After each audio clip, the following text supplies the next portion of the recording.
आने वाले दिन शायद लोगों के लिए सख्त हो सकते हैं अगर लोगों ने एहतियात ना की। ये कहीं ज़्यादा ख़तरनाक है, इसका फैलाव जो है वो 5 गुना ज़्यादा है डेल्टा से।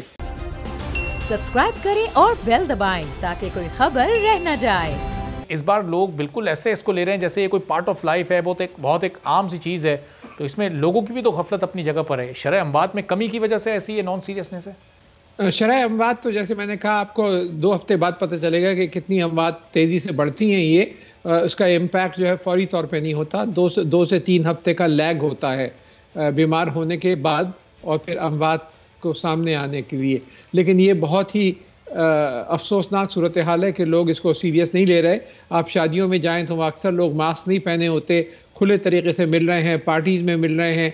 तो इसका और इसी के नतीजे में ही ये पॉजिटिविटी रेट जो है वो मुल्क का जैसे मैंने कहा 3-3.5% है और आपका 15% तक एक साथ तेज़ी से पहुंच गया है। उसकी वजह यही है कि यहाँ पे हमने ख्याल नहीं करी।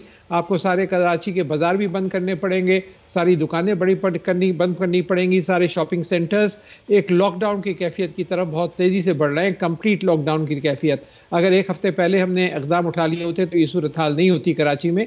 लेकिन अफसोस है कि हम उस सूरत हाल की तरफ अब जा रहे हैं कि पूरे शहर को कंप्लीट लॉकडाउन की तरफ जाना पड़ जाएगा अगर फौरी तौर पे इक़दाम नहीं किया। और डॉक्टर साहब बहुत सारे आइसोलेशन सेंटर्स जब वो डेल्टा और उससे पहले वाली लहर में बनाए गए थे, वो भी हम देख रहे हैं कि मुख्तलिफ शहरों में वो गैर फ़ाल होते जा रहे हैं। तो हुकूमतों को, सूबाई हुकूमतें हो, वफाकी हुकूमत हो, अब ज़रूरत है हुकूमत को उन तमाम आइसोलेशन सेंटर्स को फ़ाल करने की, चूँकि जब हॉस्पिटल्स पर लोड बढ़ेगा, हॉस्पिटल्स फुल हो जाएंगे, तो फिर उन आइसोलेशन सेंटर्स की ज़रूरत पड़ेगी जो मुख्तलिफ शहरों में एक्सपो सेंटर्स में बनाए गए थे। जी बिल्कुल, जितने हमें आइसोलेशन सेंटर्स हैं उनको फौरी तौर पे फ़ाल करना चाहिए, ऑक्सीजन का बंदोबस्त करना चाहिए, वैक्सीनेशन की कैंपेन जो है उसको और तेज़ कर देना चाहिए और लाजमी कर देना चाहिए कि हर एक कोई वैक्सीन लगाए, वरना पाबंदियाँ लगा लेनी चाहिए। जितने लोग दफ्तरों में काम करते हैं प्राइवेट सेक्टर में, उनको लाजिम कर देना चाहिए कि उनके अगले महीने की तनख्वाह नहीं मिलेगी जब तक कि वो अपने वैक्सीन सर्टिफिकेट नहीं दिखाएंगे, और यही हुकूमत को करना चाहिए। तो सख्ती करनी पड़ेगी। अब जो है हमें प्राइवेट सेक्टर और पब्लिक सेक्टर दोनों को मिलकर इस वबा को टैकल करने की कोशिश करनी चाहिए।